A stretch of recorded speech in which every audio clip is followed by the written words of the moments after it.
Welcome to the Better Together Here podcast with your hosts Devin and Ashley, helping you make the most of your time in New York City.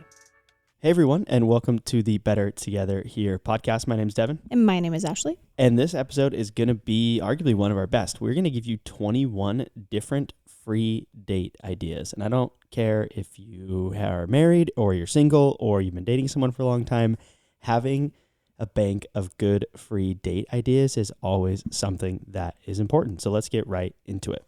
We will clarify for each one whether or not it is completely free or if there's a small financial burden that goes along with it. But the vast majority of these are completely free. So here we go. The very first one is going to the Conservatory Garden in Central Park. The Conservatory Garden is on the upper east side of the park, up near the 100. So it's a little bit up there, but let me tell you, the Conservatory Garden is probably the number one hidden gem of Central Park. There are two different massive gardens that are kind of connected to each other, and obviously spring, summer, fall, better time to go, but it's going to have all kinds of intricate. They had bushes shaped like squirrels. They had hundreds of flowers and roses and cool architecture, like this brick staircase with plants going up the side of it, just such a cool area to check out. Really beautiful fountains, just a really fun area to walk around and appreciate nature. Yeah, and it's 100% free, zero cost at all. The second one on the list is going to be kind of a combo date idea, would be going to Little Island and Pier 57. We have talked about Pier 57 in depth on a previous episode. Little Island is right next to it. It's a great spot. You can go in, explore Little Island. You can go into Pier 57, go on the rooftop park. This is a great spot to see a couple different things, see some views, kind of explore, and have a good time to chat with a date. They also have food that you can buy at both places. They have a little cafe on Little Island, and they have a lot of food options inside of Pier 57 as well. Yeah, so it could be completely free, but that would be your expense if you want to buy food at either of those places. The next on the list is Kayaking the Hudson. So there's actually programs through, I believe it is through Hudson River Park and potentially even Riverside that has it a little bit, and a couple other spots in the city, but the main one is through Hudson River Park, and they, in the summers, have free kayaking. It's just at a certain time, and we'll include that information. I believe it's on Saturdays. You have to get there at a certain time, and it's kind of first come, first serve, so it would take a little bit of planning, but then if you get in, it is 100% free to get kayaks and go cruise around the Hudson. Great date idea. All right, the next one is going to be finding live music in places like Central Park, Union Square, other parks throughout the city. There are a lot of resources to where you can look up where you might find free live music, but on a Saturday specifically in the spring or summer, going into Central Park and just you can have a little mini concert for yourself. Some of our favorite spots to find live music in Central Park, there's usually music outside of the carousel, if you know where that is in the park. And there's also almost always music in the mall, the Literary Walk mall area of Central Park. There's always a bunch of musicians. And one thing that we like to do is bring a couple dollar bills, maybe $10 bills, and be able to walk around and tip the musicians. And there's always seats. You can sit down. You can enjoy a couple songs. You could bring a drink. You could have snacks if you want, and you can just walk around and listen to all the amazing live artists. And there's one guy who plays in Bethesda Terrace near Bethesda Fountain. He's there almost year round playing guitar. He's really talented as well. So that's a spot you can almost always go to. He is there all the time, and he's so nice. Yeah, and he always smiles, smiles at our dogs. I think it's got to be almost a full-time thing he does. He's always there. So again, this one can be completely free. Obviously, it's nice to tip the musicians, the artists, but it can be completely free if you want it to be. Number 5 on our list is to cruise on the Staten Island Ferry. The Staten Island Ferry can be accessed through Battery Park down at the south tip of Manhattan, and you can go all the way by the Statue of Liberty, get some really awesome views, and hang out in Staten Island for a little bit before you come back home. I don't know if that would necessarily be a first date, but maybe on a second or third or subsequent, but completely free. You never have to pay for the Staten Island Ferry. All right, next on the list is exploring the New York City Public Library on Fifth Ave. So there is actually many New York City public libraries. The most popular and the most beautiful is the one on Fifth Avenue. It's kind of right next to Bryant Park. It butts up against it. And let me tell you, it is like a museum in there. They actually do tours. I believe they have even free tours. They have probably some paid tours as well, but you don't have to have a tour. You don't have to have like a set time or anything. You just come in, you'll go through security, and it is really, really beautiful architecture. And you walk in and you can walk through some of these massive library book halls that are just to the ceilings. It reminds you of Hogwarts almost. Like, it is 100% worth seeing, and it's completely free to explore. All right, number 7 on our list is to walk the entire High Line. The High Line Park was a train track that had closed down, and they converted it into a really beautiful park that goes through the Chelsea area of Manhattan.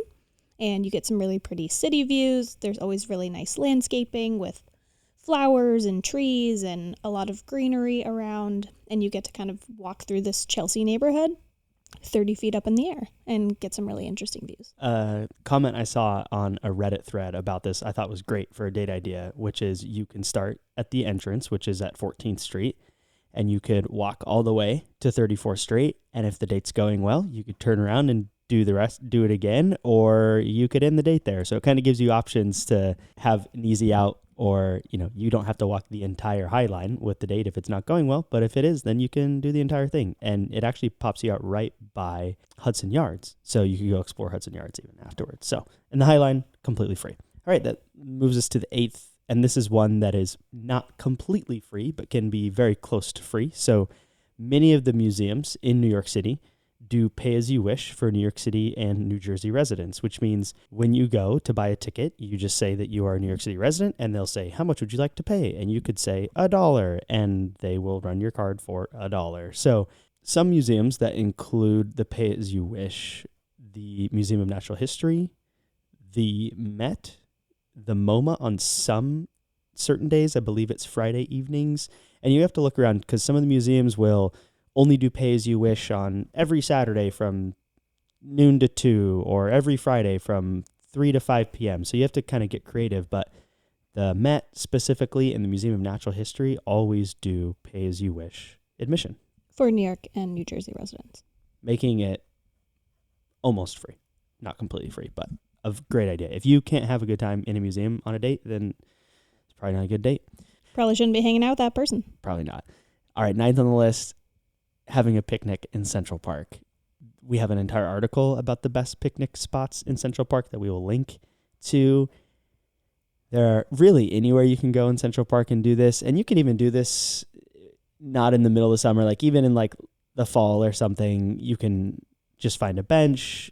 And again, this in theory wouldn't be completely free because you would need food and or drink for the picnic. But if you're really trying to scrounge, you could probably whip up some type of picnic just with food items you already have in your house. You could make peanut butter and jellies, or, you could bring a bag of chips you already like.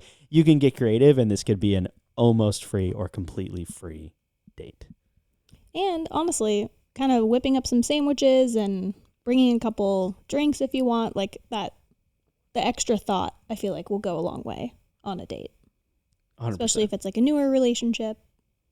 Yeah, agreed. Fun thing to do. Some of our favorite picnic spots are to go in the middle of the Ramble and find a picnic bench. There's some bird watching, especially in like the spring and summer. There's a lot of birds in there, a lot of wildlife inside of the Ramble. We also really like doing picnics in Sheep's Meadow as well. Tons of good spots. The next on the list, we're about halfway through, number 10. This is going to be, this is an interesting one, but I actually think it's a good date idea. So if you have a dog, or your date has a dog, you could just go on a nice walk with your dog. It's a great time to have conversations. Or you could offer to walk a friend's dog or a neighbor's dog or whatever it might be, right? I'm sure there's someone who has a dog. And if you said, hey, I would love to come walk your dog for free, I'm going to take someone out on a date. We're going to walk your dog. They would more than likely say, wow, that's great. I don't have to walk my dog. So completely free. And you get kudos from your neighbor, your friend, your family member who doesn't have to take their dog out that day. And if you want to showcase that you are a dog person to your date, this is a great way to do it. Yeah, this is a good way to filter someone out. If you're a big dog person, you'll find right away if they're a dog person or not. And you know what? For many people, that may or may not be a deal breaker. So it's a good filtering date. For sure. So our next on the list, after which we're going to tell you this week's You'll Have to Check It Out segment, is walk down Riverside Park. So we'll kind of say Riverside and Hudson River Park. Hudson River is what starts kind of lower down in Tribeca and runs up roughly to like Hell's Kitchen-ish Upper West and then turns into Riverside Park. You could walk all the way up to basically the top of Manhattan, down to the bottom of Manhattan. That would be a long day. You don't necessarily have to do that, but specifically walking in Riverside Park, I think is really fun. On the Upper West Side, it's like a nice tree-covered area, but then you can pop out and be walking by the water. There's usually a lot of dogs. There's people watching. It's just a nice place to get out in nature and have a good stroll and go on a date with someone. And like we mentioned before, if the date's going well and you want to keep hanging out with them, you could walk a block in and find a bar or a restaurant. And if it's not going well, you can just park base. So this one as well, completely free. All right, and that leads us to this episode's You'll Have to Check It Out segment, which is Sushi Gama. It is on the Upper East Side, and we're specifically going to say that Sushi Gama is best during their happy hour. So they kind of have their happy hour set up in an interesting way. The happy hour for food is like 12 to 6, and then the happy hour for drinks, I believe, is from 3 to 7. So it's kind of interesting in that way. So if you can line it up right and go between 3 and 6 o'clock, then you can get happy hour sushi and happy hour drinks. And I'm pretty sure most of the times we've gone on happy hour. 2 people could get rolls and a drink, and you could get out of there for less than like $50. Yeah, I'd say like 50 or 60 if you're including drinks in that. Yeah. Which for like sushi at like a nice sit down spot, that's pretty good in the city. And the sushi is really good. It's not like the greatest sushi you'll ever have in your life, but if you are getting it on happy hour prices, definitely a good value. And the drinks are also phenomenal. Yeah, if you want like a classic like spicy tuna or a salmon avocado roll, this is a great place to go where it's going to be fresh. And if you come on happy hour, it'll be pretty affordable as well. Their cocktails are really great. They have pretty cheap beer on their happy hour special. We first found this place when we were seeking refuge from an actual hurricane, or the aftermath of a hurricane that was moving through New York. No, I think it was an actual hurricane. This was in summer of 2021. It was when New York City was doing their like New York City's Back concert, and it was all this hype around it. We went and stood in line for like an hour. It was this whole ordeal. And then literally as the concert was about to start, torrential downpour, like the heaviest rain I've ever seen in New York City. And it rained so hard. And we ended up here and had a great meal. We actually made it to the restaurant before the rain got really, really bad. I think it was like starting to rain, but then we were sitting outside, but we were covered. And we watched people get absolutely pelted by this rain. And they had to move some of the tables of the other people that were outside because it was starting to flood so quickly. Yeah, it was an experience. But so Sushi Gama, you'll have to check it out. And it's on the Upper East Side on the corner of 73rd and 2nd. Right by the Q train. Great location. Can be a cheap-ish date as well if you go during happy hour. All right, and that leads us to number 12. Okay, this arguably is my favorite date idea generally on this list, and that is taking advantage of Culture Pass. So if you have a New York Public Library card, and I believe also the Brooklyn Public Library and maybe Queens, I'm not sure on the last one, but a New York Public Library card or Brooklyn, you can get the Culture Pass. So getting a New York Public Library card is completely free. Getting Culture Pass is free. So how Culture Pass works is you link your library account with this Culture Pass account. It's like a little bit of setup, but it's not too bad. But then they have anywhere from like 50 to 75 different things that you can go do, including museums. There are historical sites. There are mansions from the late 1700s or early 1800s, like all kinds of unique things. And it's a lot of museums that you probably wouldn't think of. Like they do have some of the popular ones on there, but like they also have the Museum of Jackie Robinson, and they have some of the botanical gardens are on there. Like, and all you have to do, the one challenge of the Culture Pass is some of the museums only allot a certain amount of tickets per month for the Culture Pass. So you have to just like be there when they're released essentially online. But we've been able to go to a lot of different museums on the Culture Pass, and it's completely free. So when you reserve a ticket or you reserve entry, most of them are for 2 people. Some of them are for up to 4 people. So you could get creative and you could do a free double date to a museum through the Culture Pass. If you live in New York City and you have not signed up for a Culture Pass, you need to go do this right now. Like pause this episode, go figure it out, get yourself a library card, get yourself a culture pass, because it is arguably the best way to get into museums and things for free.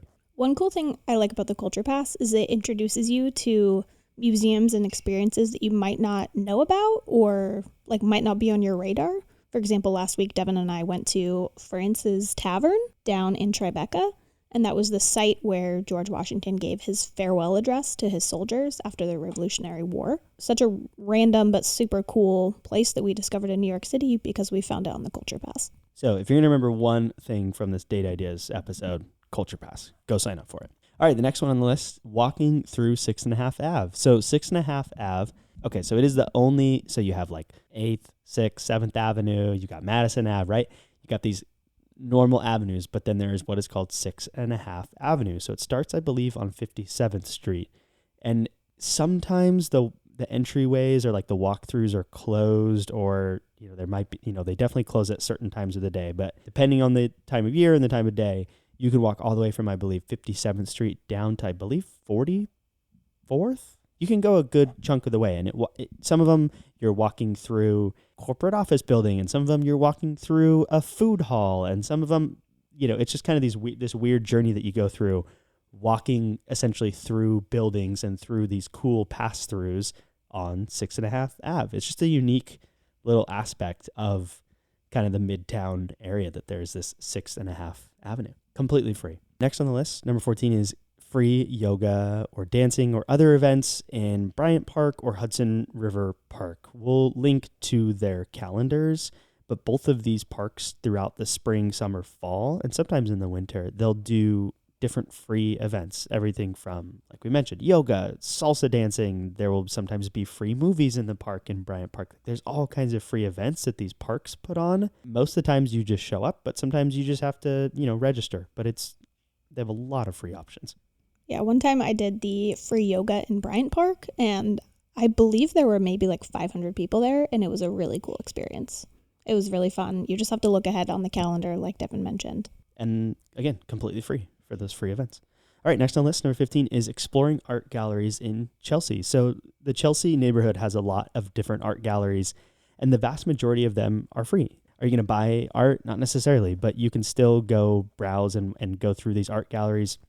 What's nice too, and you just have to do a little bit of research, is that if you come at the right time, a lot of times when they do their gallery openings, they will do like open houses and have free wine or free drinks. So you can get creative and turn this free date into a free plus perks date with getting some free drinks and different things at these art galleries. For number 16 on our list, it's getting lost in the Ramble or the North Woods area of Central Park. The Ramble is a really cool part right in the middle of Central Park that's very wooded. When you're walking around, you're watching squirrels running and seeing birds flying everywhere, and you really don't feel like you're in the city. You actually get some nature sounds. You don't hear a lot of city noises. You don't see any city buildings. So it's a nice place to come and just take a deep breath and kind of forget that you're in the city for a bit. And it's really fun. I always tell tourists when I see them or when they're lost in the Ramble, I always say, like, good job. It's a rite of passage getting lost in the Ramble. Just pick a direction and try to make your way out, but enjoy the journey on the way, because I think the Ramble is a really cool area. And similarly, there's the North Woods. So this is, without confusion, in the north part of Central Park. Kind of on the northwest end, so it's a little bit higher up, but it is, again, like a nice deep wooded area. And the Northwoods in particular has non-paved trails, so you can actually kind of feel like you're walking through different trails and exploring different things. So both beautiful areas. Just go explore and be in nature. And frankly, like for a date idea, someone would likely love that because it's just a nice opportunity to get out of the city. And that leads to number 17, which is similar. We have a lot that have to do with parks because, you know, parks are free. They're a great part of living in New York City. There are a lot of public parks.